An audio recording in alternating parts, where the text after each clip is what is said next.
잠깐 제가 기도하고 시작하겠습니다. 하나님 아버지, 5월이 어느덧 이제 이렇게 빨리 또 흘러가고 6월을 얼마 남지 않은 시간을 보내고 있습니다. 참 시간이 정말 빠릅니다. 어르신들 더 아마 그렇게 느끼실 줄 압니다.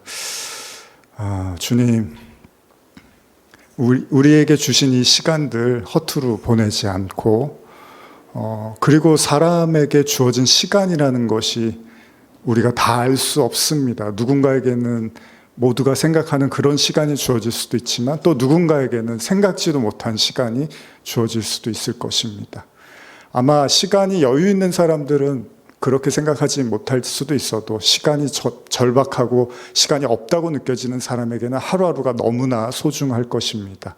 간절로 이 바라고 원하는 것은 정말 화살처럼 눈 깜짝할 사이로 가는 이 시간 속에서 이 시간 허투루 보내지 않고 하나님을 경외하고 하나님을 깨닫고 믿고 또 우리 안에서 날마다 그 하나님의 주시는 은혜를 누리는 정말로 성도의 시간을 살아갈 수 있도록 우리 모두를 축복하여 주시옵소서.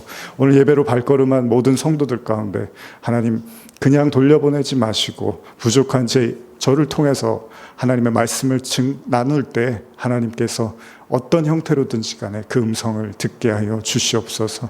주님의 이름을 높여드리며 찬양하며 예배 모든 시종을 다시 한번 주님께 의탁하며 감사드리며 예수님의 이름으로 기도드립니다. 아멘. 네, 저희가 지난 작년 말부터 해서 수요 성경 공부로 해서 이제 요한복음 말씀을 좀 성경 공부 형태로 나눴어요. 근데 그러다가 이제 저희가 수요 온라인 예배로 바뀌어져서 예배를 드리고 있는데 그동안은 이제 주중 주일 예배, 수예배도 그렇지만 주일 예배 이제 영상을 이제 찍어서 예배 마치고 온라인으로 올리고 했었는데 당분간은 좀 주일 예배는 여러분과 조금 더 이렇게 좀 좀 더 편안하게 그리고 여기 학생도 있지만 모두가 좀 공감할 수 있는 그런 말씀을 좀 나누고 싶어서 따로 영상을 이제 녹화는 하지 않고 물론 이제 음성은 나중에 필요하면 제가 편집해서 올릴 수도 있지만 그래서 조금 더 이렇게 좀 좀 더 같이 이렇게 공감하면서 나눌 수 있는 그런 좀 성경 공부 형태는 아니지만 또 그런 형태로 말씀을 좀 나눠보고자 합니다. 그래서 오늘부터 산상수훈 말씀을 여러분과 함께 다시 한번 2020년에 저희가 봤던 말씀인데 그때는 이제 코로나 때문에 그냥 저 혼자서 녹화를 하고 그냥 원고만 읽어야 되는 상황이었습니다. 그래서 오늘 그 말씀들을 좀 다시 이렇게 되짚어 보면서 그 원고들을 제가 갖고 있으니까 그 원고도 보고 또 필요한 이야기들 제가 덧붙이면서 같이 산상수훈 말씀을 좀 나눠보려고 하는데요. 그래서 오늘 그 첫 번째 시간으로 팔복 이제 산상수훈의 첫 번째 팔복 말씀인데요. 그 말씀을 좀 여러분들과 함께 나눠 보고자 합니다. 그래서 마태복음 5장 말씀인데요.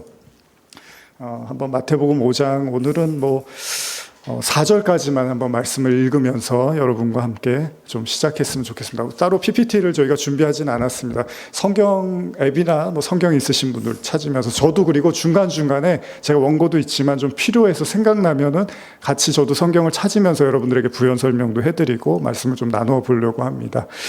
마태복음 5장 말씀 한번 같이 찾아서 5장 1절에서 4절까지를 한번 말씀을 읽어보겠습니다. 우리 한번 마태복음 5장 1절에서 4절입니다. 다 찾으셨으면 같이 한번 읽어보겠습니다. 시작. 예수께서 무리를 보시고 산에 올라가 앉으시니 제자들이 나아온지라 입을 열어 가르쳐 이르시되 심령이 가난한 자는 복이 있나니 천국이 그들의 것이며 애통하는 자는 복이 있나니 그들이 위로를 받을 것이며. 자, 이 복에 대한 말씀으로 예수님의 산상수훈이 시작을 하고 있습니다.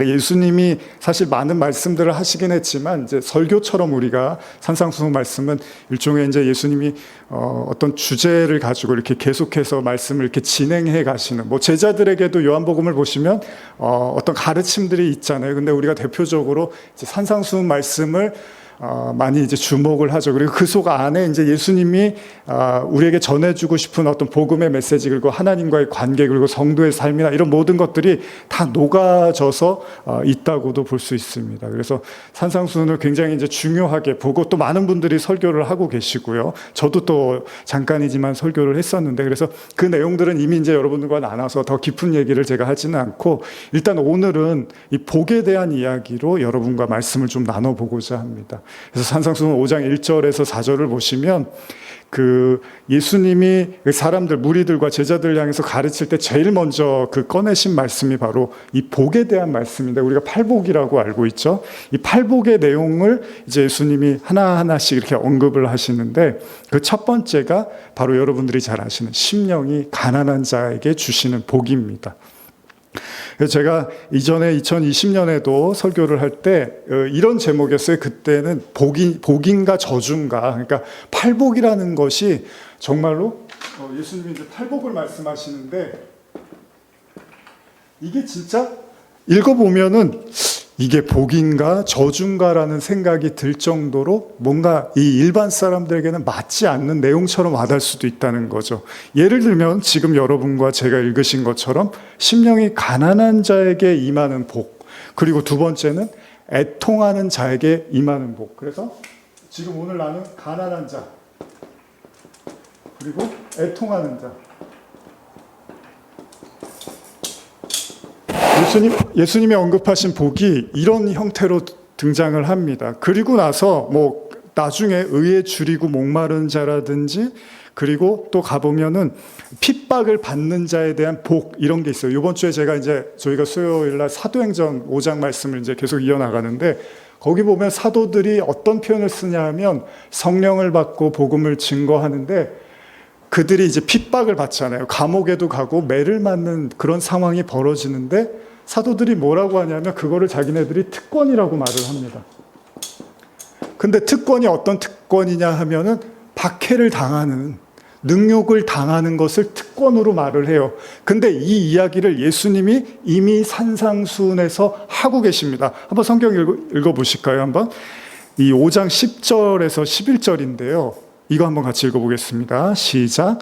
의를 위하여 박해를 받는 자는 복이 있나니 천국이 그들의 것임이라. 나로 말미암아 너희를 욕하고 박해하고 거짓으로 너희를 거슬려 모든 악한 말을 할 때에는 너희에게 복이 있나니. 12절도 읽을게요. 기뻐하고 즐거워하라. 하늘에서 너희의 상이 큼이라. 너희 전에 있던 선지자들도 이같이 박해하였느니라. 이런 얘기를 해요. 근데 여러분들이 아마 요 내용 가지고도 제가 이렇게 말씀을 나눠도 오늘 내용들이 수월해질 수도 있을 것 같아요. 그러니까 제가 가지고 있는 원고 내용이 아니더라도요. 예를 들면 사도행전 한번 펴보시면, 사도행전으로 한번 가보시면, 같이 한번 사도행전 찾아볼까요? 사도행전 5장에 가보시면 이런 말을 해요. 5장 41절을 보시면 이런 말을 합니다. 사도들은, 같이 한번 찾으신 분 읽어볼까요? 사도행전 5장 41절에서 1절만 읽어볼게요. 41절 시작. 사도들은 그 이름을 위하여 능욕받는 일을 합당한 자로 여기심을 기뻐하면서 공회 앞을 떠나느니라. 이런 말을 하는데, 이걸 제가 현대어 성경으로 읽어드리면 이런 표현입니다.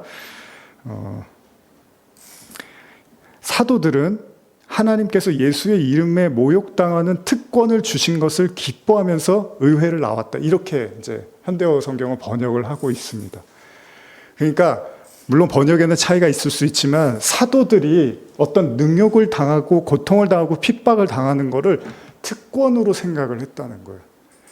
그렇게 생각해 보시면 여러분, 지금 저와 여러분, 물론 우리가 잘못을 하고 죄를 져서 고통을 당하는 거는 그건 어쩔 수 없는 겁니다. 그건 모든 사람에게 동일하게 나타날 수밖에 없는 거잖아요. 이 세상은 인과 율의 세상이니까 내가 잘못하면 벌을 받는 거고 잘하면 상을 받을 수도 있는 겁니다. 그것으로 인해서 찾아오는 고통은 어쩔 수 없는 거지만, 그게 아닌 경우, 그러니까 오로지 내가 하나님을 섬기고 십자가의 길을 가고 그리스도를 믿는 가운데서 내게 주어지는 핍박과 고통과 고난은 좀 다르다라는 겁니다. 뭐가 다르다냐 하면, 지금 사도들의 얘기처럼 이게 여러분과 제가 당하는 고난과 고통이 그냥 사람들, 일반 사람들, 믿지 않는 사람들이 당하는 거하고 똑같이 보면 이런 생각밖에 안 들어요. 아니, 왜 나도 하나님을 믿고 저 사람은 하나님을 믿지 않는데 저 사람이 당하는 고통이나 내가 당하는 고통이 아무런 차이가 없을까? 혹은 그들보다 내가 더 고난을 많이 받는 것 같다라는 생각을 할 수 있겠죠. 그런데 그렇게 생각하면 괴롭고 신앙에 대해서 뭔가 기쁠 수가 없습니다. 그런데 조금만 더 그것을 복음의 말씀에 맞춰서 생각을 해보면 지금 사도들이 그런 거예요. 자신들이 당하는 어려움과 핍박을 하나님의 말씀과 복음의 눈으로 보니까 이건 특권이라는 겁니다. 요즘 왕따와 관련된 뭐 드라마나 영화 뭐 이런 거 많잖아요. 이슈도 많고 사회 이슈도. 근데 여러분이나 저나 누가 사람들이 나를 모욕을 하고 손가락질하고 나에 대해서 함부로 말하고 없는 얘기를 있는 것처럼 지어서 말하고 끊임없이 나를 판단하고 평가하는 이야기들이 내 주변에서 들려오면 누가 거기에 아무렇지도 않게 반응할 수 있겠습니까? 근데 만약에 이게 내가 복음 때문에 하나님을 믿는 그 과정 속에서 나타나는 현상이라면 그건 좀 다르다는 겁니다. 사도들은 그래서 이미 그 예수님의 발자취, 예수님의 공생애를 따라갔기 때문에 그 예수님이 어떻게 사시고 어떻게 사람들에게 대접을 받으셨는지를 예수님은 너무나 잘 아셨던 거예요. 제자들은요. 그러다 보니까 제자들에게 막상 성령이 임하고 그들이 복음을 전하면서 핍박이 찾아올 때 그들은 그것을 자연스럽게 특권이라고 여길 수 있었다는 거죠. 제가 어제도 잠깐 그런 생각을 해봤는데 여러분들도 이제 사람 때문에 혹은 건강이라든지 아니면 재정이라든지 여러 가지 고난이 오잖아요. 근데 그거를 물론 우리의 잘못이라면 우리가 하나님께 회개하고 고치고 변화시키면서 나가야겠지만 만약에 그것이 전부가 아니라면 살짝 뒤집어서 생각해 볼 필요도 있다는 겁니다. 이게 내가 그리스도인이기 때문에 받는 어떤 특권일 수도 있겠다라고 생각할 수도 있다는 겁니다. 고난이 믿지 않는 사람이나 믿는 사람이나 똑같으니까 하나님이 믿어봤자 별 소용이 없어가 아니라 그리스도인들에게 주시는 하나님의 특권과 같은 고난이 있다, 능욕이 있다, 핍박이 있다. 그래서 예수님이 산상수훈에서 이미 사실 산상수훈에서 팔복에서 예수님은 이미 모든 이야기를 다 하셨다고 볼 수도 있어요. 제가 봤을 때는 팔복의 내용이 신앙인들의 그 길, 여정을 첫 번째부터 여덟 번째까지 해서 다 이렇게 늘어뜨려 놓으신 것 같아요. 그래서 마지막 여덟 번째가 그 능욕과 핍박을 통해서 하나님의 영광이 나타나는 거잖아요. 근데 우리가 스데반을 이제 사도행전 보면 스데반이 그렇습니다. 스데반이 나중에 복음을 전했더니 돌에 맞아서 죽는데 하늘의 문이 열리고 하나님을 보고 그 아들 어린 양 예수를 본단 말이죠. 그러면서 삶을 거기서 마감을 합니다. 근데 우리도 그렇잖아요. 우리의 신앙의 여정의 끝은 결국 하나님과 동행하고 그 영원한 나라에 하나님과 함께하는 거잖아요. 그런 과정에서 보면은 이 팔복의 내용은 결코 우리가 쉽게 무시할 수 없는, 쉽게 생각할 수 없는 내용이라는 겁니다. 다시 한번 이제 마태복음 5장으로 돌아와 보시면 예수님이 그 팔복을 이야기하시면서 가장 먼저 제시하신 복은 심령의 가난함입니다. 여러분들은 어떤 복을 가장 그 최고의 복이라고 생각을 하십니까? 한번 이 시간에 한번 잠깐 뭐 이제 다 이렇게 다르시지만요. 뭐 연령도 다 틀리시고 또 뭐 하시는 일도 다르시고 그렇지만은 한번 여러분들이 생각하시는 최고의 복이 무엇일까? 한번 떠올려 보실 필요가 있다는 겁니다. 여러분 복을 싫어하는 사람은 없습니다. 다 복 하잖아요. 그래서 이 기독교도 요즘 욕을 먹는 게 기복주의라는 말 때문인 거잖아요. 이 기복주의라는 말은 하나님을 믿는 사람이나 안 믿는 사람이나 다 복을 좋아하는데 그게 내용이 똑같다고 생각을 하는 거예요. 그러다 보니까 사람들이 예수 믿는다고 뭐가 달라? 예수 안 믿는 사람이나 예수 믿는 사람이나 추구하는 방향이 똑같은 걸로 여겨지는 거예요. 그러다 보니까 내가 옛날에는 여기 어르신도 계시지만 예전 분들은 교회에 다닌다 그러면 뭔가 그래도 좀 다르게 봤던 것 같아요, 사람들이. 근데 요즘은 교회 다닌다 그러면 다르게 생각하지 않습니다. 그냥 예수님을 믿을 뿐이지 우리랑 추구하는 건 똑같다고 생각을 한단 말이죠. 제가 예전에도 이야기를 나눴지만 유교를 들여다보면은 그 오복과 관련된 내용이 나오는데 대략 이렇습니다. 첫째는 장수, 둘째는 부유함, 셋째는 부에 대한 욕망, 넷째는 덕을 좋아하는 마음으로 이웃에 대한 선행이고, 마지막은 이웃과 사회의 선을 이루고 자신의 죽음의 시간이 올 때 객지가 아니라 자신의 집에서 평안히 생을 마무리하는 것이 유교에서 말하는 오복이라고도 이렇게 제가 예전에 이제 써왔는데요. 뭐 어렵지 않은 내용입니다. 여러분들 어떠십니까? 장수이십니까? 부유함입니까? 부에 대한 욕망입니까? 덕을 좋아하는 마음입니까? 이웃에 대한 선행입니까? 사회에 대한 선, 그리고 자신의 이름이 높여지고 사람들이 자신을 환영해주고 칭송해주는 것, 그러다가 편안하게 생을 마감하는 것. 사람마다 복에 대한 생각들이 다 있을 거라는 겁니다. 여러분들 혹시 제가 한번 좀 한두 분만 여쭤볼까요? 솔직하게 내가 생각하는 복, 난 이게 최고의 복입니다. 혹시 말씀해 주실 분 계십니까? 여기 나와 있는 오복이요? 좋습니다. 유교. 혹시 또 다른 분 한 분 정도, 솔직하게 그냥 괜찮습니다. 뭐 판단하려고 하는 게 아니라 내 마음속에 솔직히 나는 이런 복을 받고 싶습니다. 있으신가요? 지금 집사님은 믿음하고 그 건강, 그게. 그래도 믿음이 들어가 있어요. 그렇습니다. 사람마다 다 부족한 것들을 원하겠죠. 아마 학생은 대답은 안 했지만 요즘 뭐 공부해서 좋은 학교 가고 싶은 바람이 있겠죠. 그죠? 다 사람마다 자기만의 그 원하고 바라는 것들이 있잖아요. 복이라는 거는 인류의 바람이고 희망이 담겨 있다고도 볼 수 있습니다. 그렇기 때문에 지금 성경에서 사용되는 이 복이라는 단어의 원어의 의미도 사전을 보면요, 그 의미는 일상적인 염려와 걱정들로부터 놓여서 자유하다라는 의미도 있습니다. 그러니까 무슨 얘기냐면 일상적인 염려와 걱정들로부터 놓이는 것이 일종의 복이다라는 내용을 가지고도 있다는 거예요. 그렇다면 복이라는 거는요, 지금 이 내용을 가지고 원어적인 의미로 접근해 보면 우리가 무언가를 이렇게 채우는 게 아니라 무언가를 채우려고 하는 시도로부터 벗어나서 노임을 받는 상태로도 이야기를 할 수 있다는 겁니다. 다시 말하면 이렇게도 볼 수 있는 거예요. 우리가 다 뭘 원하잖아요. 여러분들도 저도. 근데 대부분이 원하는 장수, 건강, 부, 뭐 선한 인간 혹은 존경받고 싶은 그런 마음이 이런 게 우리는 해결이 돼야지만 복일 수 있다고 생각하는데, 또 반대로 보면 이런 생각들로부터 노임을 받는 것도 복일 수 있다는 겁니다. 예를 들면 오래 살고 아프지 않고 돈도 많은데, 여러분 그런 경우가 있는데 평생 누구를 원망하고 미워하면서 사는 사람이 있습니다. 내가 부족한 게 하나도 없어요. 그런데 내 마음속에 평생 후회라든지 미움 때문에 괴로워하면서 뭐 술을 마신다거나 힘들어하는 삶을 사는 사람도 있고요. 또 내가 가지고 싶은 걸 다 가졌는데 마음이 계속 우울하고 공허하고 외로움이 더 커버리는 사람들도 있다는 겁니다. 빛 좋은 게살구라고 우리가 말을 하는데 겉보기에는 그럴듯해 보이는데 속을 들여다보면 다 썩어 문드려져 있는 그런 인생도 있다는 겁니다. 그렇다 보면 아까 우리가 말한 부유해지고 건강하고 또 많은 사람들에게 칭송해주고 이런 것들을 우리가 다 누리고 있는데 그 속이 썩어 문드러져 있으면 그건 우리가 또 복이라고 할 수는 없는 거잖아요.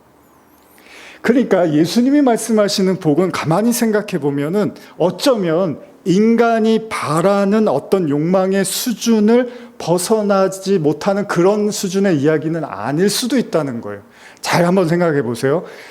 우리가 다 원하는 거를 예수님도 똑같이 복이라고 제시한 것이 아니라 예수님은 하나님의 아들이시잖아요. 하늘의 존재잖아요. 그러면 예수님이 말씀하시는 복은 다른 차원의 것일 수도 있다는 거잖아요. 왜냐하면 역사 이래로 인간은 누구나 다 복을 원하니까 지금 이 순간에도 그 행복을 사람들이 원하고 요즘 주식이라든지 코인이나 아파트, 부동산, 동산 이런 것 때문에 잘 되는 사람도 간혹 있지만 대부분은 굉장히 많은 또 어려움이라든지 심지어는 정말로 괴로운 나날을 보내는 사람도 많습니다. 근데 이 가만히 보면요, 이들의 경쟁 속에서요, 상대방을 짓밟아야지만, 때때로 다른 이들을 경멸하고 무시해야지만 내가 잘 되는 경우가 있고, 또 반대로 내가 못돼야지 다른 사람이 잘 되는, 이런 경우들이 있단 말이죠. 그러니까 경제 논리로 말하면요, 누군가 돈을 버는 사람이 있으면 돈을 잃는 사람이 있고요, 누군가 성공하는 사람이 있으면 실패하는 사람이 나와야 되는 거예요. 그런데 만약에 예수님이 추구하는 복이라는 게 이런 형태라면, 그러니까 내가 잘 됐는데요, 예수님의 복을 받아서 내가 잘 됐는데 누가 못 돼요. 예수님의 복을 받아서 내가 성공을 했는데 누가 실패를 해요. 이런 식의 복을 예수님이 우리에게 말씀하시는 거라면 그것도 씁쓸하지 않냐는 거예요. 그런데 오늘날의 성도들, 교회들도 없지 않아 이런 생각들을 한단 말이에요. 너 학교에서 1등 해야 돼. 무조건 학교에서는 앞자리에 앉아야 되고 1등 해야 되고 좋은 그런 무리에 속해야 된다라고 이야기를 한단 말이에요. 그러면 그렇지 못한 사람들은 어떡하냐는 거예요. 근데 그 사람들은 항상 공존할 수밖에 없는 거잖아요. 근데 예수님이 말씀하시는 그런 복이 누군가 1등을 하면 꼴등을 할 수밖에 없는, 누군가 성공을 하면 실패를 할 수밖에 없는 이런 복은 아닐 거라는 겁니다. 우리는 그런 세상에 사실 이미 깊숙이 들어와 있고요. 거기에 길들여져서 그곳에서 이왕이면 강자가 되고 승자가 되고 싶어 하죠. 그래서 제가 어렸을 때 그런 생각을 많이 했던 거예요. 왜 항상 1등을 하라 그러지? 근데 학교에는 항상 꼴등도 있는 건데, 그렇다고 꼴등이 되라고 할 건 아니지만, 근데 나오는 수밖에 없는 구조적인 상황인데 무조건 너는 꼴등하면 안 돼, 이렇게 말을 한단 말이에요. 그럼에도 세상은 꼴등의 자리는 원하지 않습니다. 중요한 건 누군가 반드시 그 자리에는 앉아야 되는 거예요. 근데 여러분, 십자가가 어떻습니까? 예수님의 십자가는 1등의 자리입니까? 꼴등의 자리입니까? 여러분, 바울이 복음을 깨닫고 뭐라 그러죠? 나는 죄인 중에 괴수라고 말을 합니다. 죄인 중에 괴수는 뭐죠? 죄인들 중에 괴물과 같은 나거든요. 제가 얼마 전에 영상으로도 이제 말씀 올렸지만 그게 좀 불편할 수 있는 사람들이 있어요. 근데 바울은 분명히 말해요. 내가 복음을 깨달으니까 죄인들이 있는데 이 죄인들 중에서 최악이 나구나라고 바울이 이야기를 한단 말이에요. 그럼 여기는 꼴등의 자리입니까? 1등의 자리입니까? 아니, 예수님이 십자가에서 그 꼴등의 가장 밑바닥의 자리에서 십자가를 졌는데 왜 성도들은 1등을 추구하냐는 거예요. 아니, 바울이 자기가 복음을 깨달으니까 죄인 중에 괴수가 나라고 하는데 성도들은 1등의 자리를 복이라고 생각을 한단 말이죠. 근데 그게 그럼 정말 진짜 복일까? 오늘날 설교라든지 메시지, 이제 다음 세대들이 걱정입니다. 교회에 10대들이 없습니다. 저희 교회는 작기도 하지만 큰 교회들도 얘기 들어보면 다르지 않습니다. 이제 다음 세대들이 교회를 나오지 않아요. 하나님을 믿을 생각이 없어요. 근데 그런 이유 중에 하나가 세상이 가르치는 내용과 교회가 가르치는 내용이 별 차이가 없다라는 겁니다. 최소한 오늘 우리가 크리스찬이라면요, 오늘 본문에 등장하는 팔복에 대한 내용을 절대 소홀히 여겨서는 안 된다는 겁니다. 어쩌면 이 팔복 안에 주님은 신앙의 모든 것을 다 녹여내고 있는지도 모릅니다. 그래서 주님은요, 항상 유대인들과 율법주의자들과 경론을 벌이셨잖아요. 왜요? 그들이 바라는 복의 허상을 계속 주님이 들춰내시는 거잖아요. 너희가 바라고 원하는 거, 그게 정말 하나님이 주시고자 하는 거니? 하나님이 원하시는 거니? 라고 이야기를 한단 말이죠. 마태복음 3장 7절에서 9절 보시면 이런 내용인데 한번 같이 보실까요? 마태복음 3장 7절에서 9절입니다. 같이 한번 찾아보겠습니다. 같이 읽어볼까요? 시작. 요한이 많은 바리새인들과 사두개인들이 세례 베푸는 대로 오는 것을 보고 이르되, 독사의 자식들아, 누가 너희를 가리켜 임박한 진노를 피하려 하더냐? 그러므로 회개에 합당한 열매를 맺고 속으로 아브라함이 우리 조상이라 생각하지 말라. 내가 너희에게 이르노니 하나님이 능히 이 돌들로도 아브라함의 자손이 되게 하시리라. 이 세례 요한이 자신을 향해서 나오는 바리새인들과 사두개인을 향해서 강경한 어조로 회개를 촉구합니다. 내용은 뭡니까? 너희가 속으로 자신을 아브라함의 자손이라고 여긴다면 그것은 너희에게 복이 아니라 저주가 돼서 결국 하나님의 진노를 피할 수 없을 거다라고 하면서 이야기한 게 독사의 자식이란 말이죠. 이 독사의 자식이란 말이 거의 저주와 가까운 말입니다. 근데 가만히 생각해 보면 이게 되게 듣기 싫은 얘기잖아요. 그래서 예수님이 계속 핍박을 받은 거잖아요. 그런데 여러분 한번 생각해 보세요. 생명이 정말로 위독한 사람한테 정말 병이 위중해서 더 이상 방치해둘 수만은 없는 상황에서 당신 계속 이렇게 살게 되면 죽을 수도 있습니다라고 말하는 것이 저주일까요? 누군가 건강이 정말로 악화가 돼서 위중한 사형에 놓였는데 그 이전에 해오던 생활 습관을 계속 고집한다면 그를 향해서 뼈아프지만 근본적인 문제를 이야기해 줘야 된단 말이죠. 근데 그 말을 하는 게 저주겠냐는 거예요. 오히려 반대가 아니겠습니까? 오히려 하나님의 심판이 놓여 있고 하나님의 죽음과 이제 영원한 멸망이 놓여 있는데 별 얘기를 해주지 않고 아무렇지도 않다는 듯이 그냥 잘 지내시라고. 그리고 우리가 그런 거 있잖아요. 문제의 중심에 서고 싶지 않잖아요. 다투고 싶지 않잖아요. 그러니까 당신들은 그냥 당신들이 원래 하던 대로 그냥 사십시오라고 하는 게 그게 정말로 복이냐는 거죠. 그러니까 복과 저주는 이게 여러분과 제가 잘 생각해야 되는 게 진짜로 내가 생각하는 게 복이고 내가 생각하는 게 저주가 맞는지를 생각해 볼 필요가 있습니다. 지금 세례 요한은 화가 나고 기분이 나빠서 유대인들 향해서 이런 얘기를 하는 게 아니잖아요. 이 말을 여러분 듣고서 회개하고 세례를 받는 사람에겐 이 말이 복이 되는 거고, 이 말을 기분 나쁘게 받아들여서 세례 요한을 죽이려고 드는 사람에게는 이 말이 저주가 되는 거잖아요. 그러니까 복과 저주의 근본적인 그 판단은 정말로 그 말이 나를 살리는 말인가? 정말로 그 말이 나에게 생명을 부여하는 말인가? 여기에 달려있는 거지, 그 말이 내가 기분이 좋은 말인가 나쁜 말인가가 복과 저주를 갈려놓는 게 아니라 이게 내게 생명이 되고 피가 되는 말인가 아닌가가 복과 저주를 가르는 말인데, 그 관점은 어디에 있느냐? 하나님의 말씀, 하나님의 눈으로, 하늘의 눈으로 볼 때 이 복과 저주가 갈라지는 거잖아요. 이스라엘 백성들이 만나를 40년 동안 광야에서 먹습니다. 근데 하나님이 보셨을 때는 그 만나가 필요해서 주신 거란 말이에요. 하늘의 떡이고 하늘의 음료이기도 하고 하늘의 양식으로서 만나를 주셨는데, 이스라엘 백성에게는 먹으면 먹을수록 힘이 빠지고 기운이 빠진다 그러면서 나중에 이렇게 화를 내고 하나님께 고기를 달라고 막 외치죠. 그들에게는 그게 저주처럼 보이는 거예요. 만나를 먹는 광야의 생활이. 근데 하나님은 복으로 주신 거예요. 근데 이 관점과 이 판단력이 흐려지면은 복이 어떤 사람에겐 저주처럼 보이고요, 저주가 어떤 사람에겐 복처럼 다가올 수도 있다라는 겁니다. 우리 인생은 새옹지마라는 말 많이 하죠. 알 수가 없는 거예요. 이게 복인지 저주인지 사실은 제대로 우리가 판단하고 받아들이지 못할 수도 있다는 겁니다. 그렇습니다. 우리가 잘 알듯이요, 복의 반대말은 저주입니다. 신약에서 개역개정에서 처음 등장하는 구절이요, 마태복음 25장 41절을 보면요, 또 왼편에 있는 자들에게 이르시되 저주를 받은 자들아 나를 떠나 마귀와 그 사자들을 위하여 예비한 영원한 불에 들어가라. 이 말이 나오거든요, 저주라는 말이.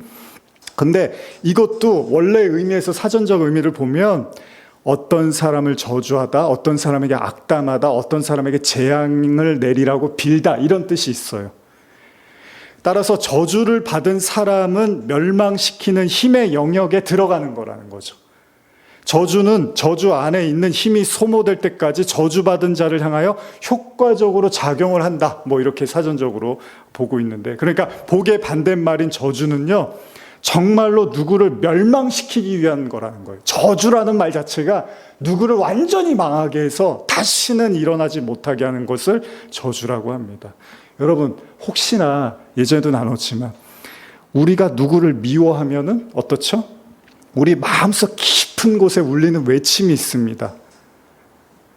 우리가 요한복음 말씀에서도 깊이 있게 다루고자 했던 것처럼 예수님을 사랑했던 베드로가 이 유혹을 받습니다. 그렇죠?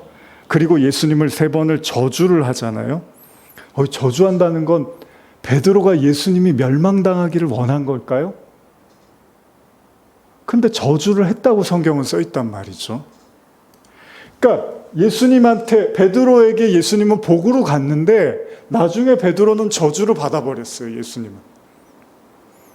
내가 왜 저런 사람을 만나고 믿고 따라서 이 3년을 허비하고 이 쫓기는 신세가 되고 재수가 없으면 죽을 수도 있는 신세가 됐구나라고 저주로 받아버렸어요. 처음에는 복이었죠. 베드로가 예수님 따를 때는. 근데 나중에는 예수님을 왜 따랐을까라고 저주로 받아들였어요. 그래서 어떻게 하죠? 3번을 저주했다는 건 완벽하게 부인했다는 얘기잖아요. 완벽하게 부인하고 저주했단 말이에요. 근데 이게 인간의 판단력이라는 거예요. 영적 전쟁은 뭐 다른 게 아닌 것 같습니다. 우리가 이게 복을 복으로 볼 수 있고 저주를 저주로 볼 수 있는 그 눈과 그 은혜, 그 힘이 우리 안에 있어야 되는데, 인간은 어떤 연유에서든지 이 복과 저주를 잘 구분해내지 못하는 거예요. 근데 그 대표적인 게 뭐였죠? 창세기의 아담과 하와 이야기죠.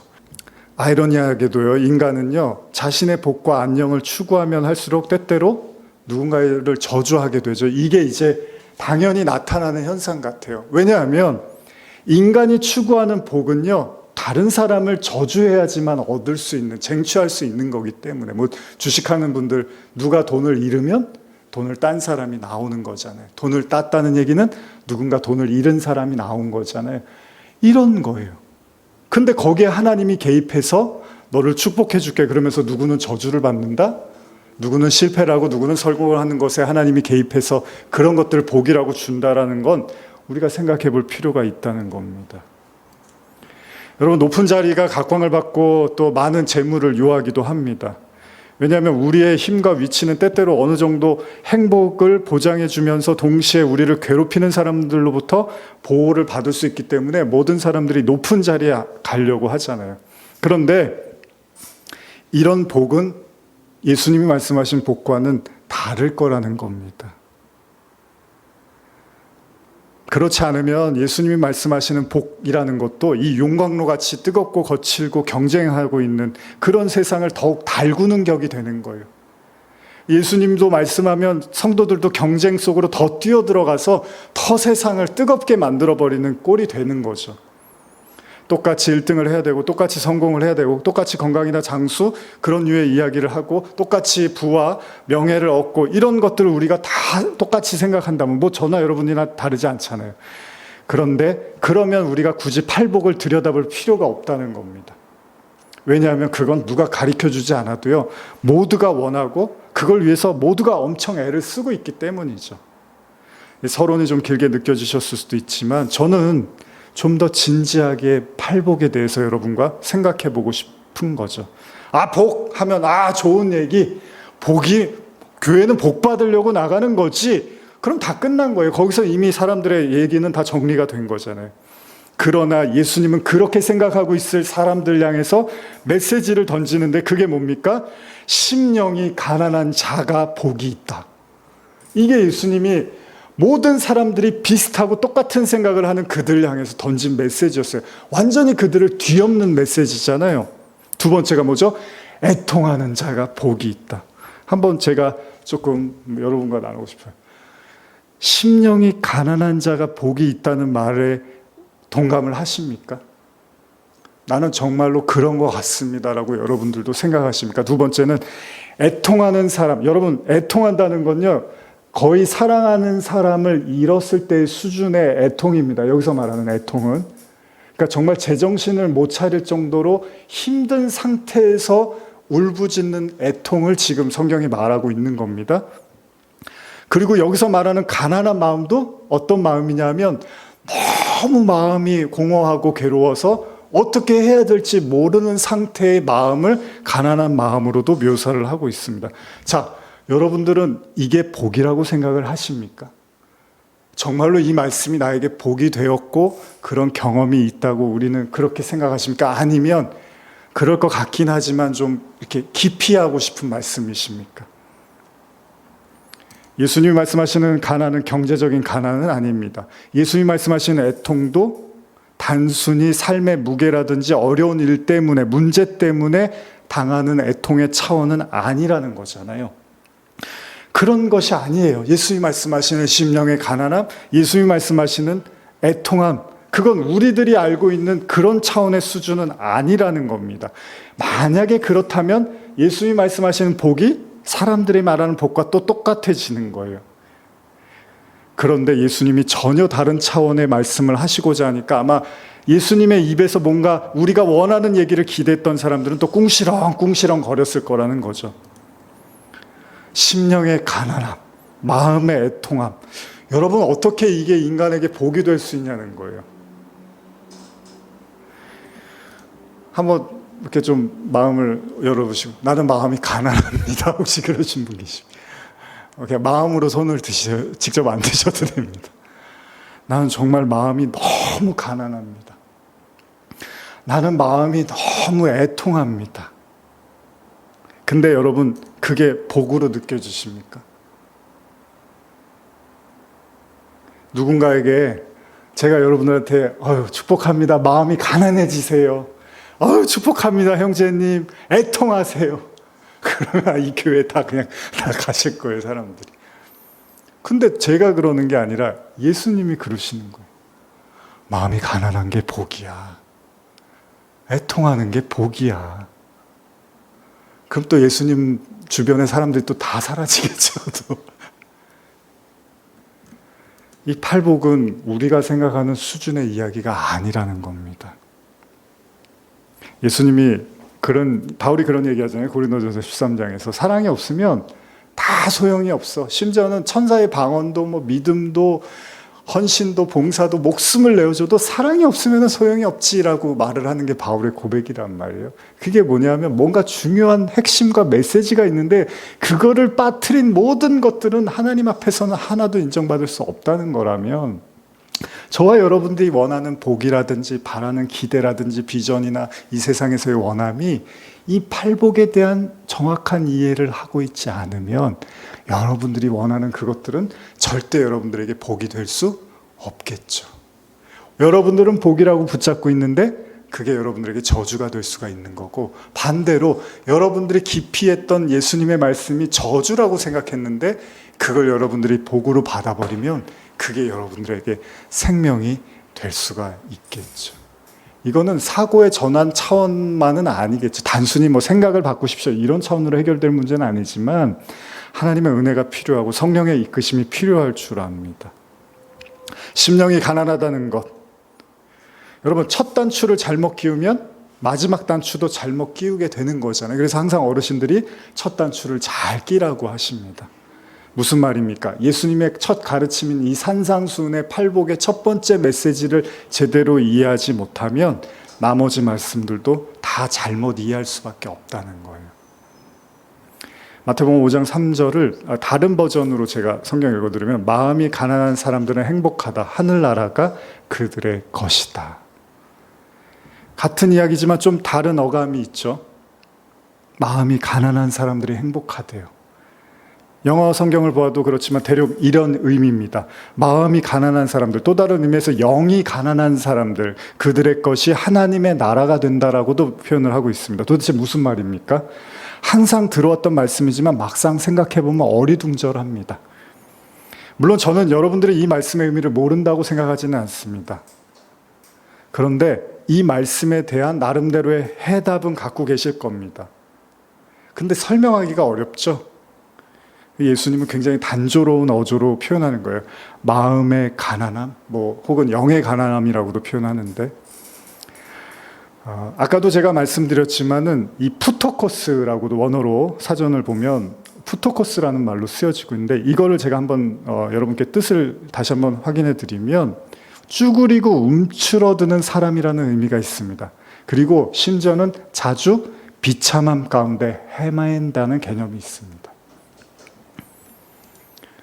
그러니까 이게 구걸하다, 자선을 구하다, 거지처럼 가난하다, 아주 천하다, 이런 의미들이 다 여기 담겨져 있는데 거지로도 쓰여집니다, 이 말이. 그러니까 여기서 사용되는 심령의 가난함은 무언가 이렇게 표현할 수 있어요. 의역을 하면 뭔가 확신에 차지 못하거나 성에 차지 못하고, 그리고 공허하고 쭈그러들고 움츠러들게 하면서 자주 비참함 가운데 헤매이고 있는 마음 상태. 이 상태가 너무 가난해서 누가 나를 도와주지 않으면, 누가 나에게 은혜를 주지 않으면 도저히 하루하루를 살아가기가, 연명하기가 힘들어지는 상태를 예수님이 심령의 가난함으로 지금 우리에게 던지시고 계시다는 겁니다. 그런데 놀라운 건 그런 상태에 있는 사람들이 복이라는 거예요. 심지어 그들이 천국이 그들의 거라는 거죠. 그러니까 여러분, 이 세상 사는데 나는 너무 마음이 풍족하고 하나 아쉬울 게 없어. 그 사람들은 어쩌면 천국하고 지금 멀어져 있는지도, 물론 이제 하나님이 주신 기쁨 그런 거 아닌 세상이 주는 기쁨에 너무 만족하는 사람들은 하나님과 점점 멀어져 가는지도 몰라요. 근데 하나님을 믿지만 항상 내가 이렇게 뭔가 가난한 마음 속에서 살아가고 있는 자들은 여러분들에게 하나님의 나라가 더욱더 가까이 다가오고 있는지도 모릅니다. 말씀을 마무리하려고 합니다. 다음 시간에 이제 이어서 말씀을 나누겠지만, 혹시 여러분들의 이 팔복의 개념을 다시 한번 우리가 좀 정리하면서, 나는 정말 복과 저주를 제대로 이해하고 있는 건가? 하나님은 나에게 복으로 주셨는데 난 저주로 받고 있는 건가? 하나님은 이게 저주라고 하는데 나는 그걸 복이라고 여기고 있는 건 아닌가? 우리가 그런 마음들을 이렇게 생각하고 묵상하면서 다시 한번 이제 팔복의 첫 번째 가르침, 심령이 가난한 자에게 임하는 복. 여러분들의 마음이 가난한 줄 압니다. 이런 모양 저런 모양으로 가난해 있음을 저도 잘 알고 있습니다.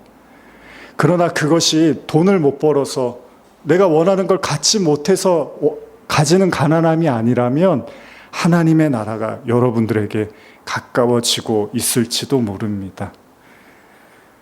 자주 두렵고 움츠러들고 비참함 가운데 공허함 가운데 헤매고 있는, 그래서 누군가 나를 도와주지 않으면 하루도 살아나가지 못할 것 같은 그 마음의 가난함, 오늘 주님이 복이라고 말씀하시는 그 주님 앞에 여러분들의 마음을 내려놓고 하나님을 바라보시면 하나님의 나라의 은혜가 여러분들에게 임하실 줄 믿습니다.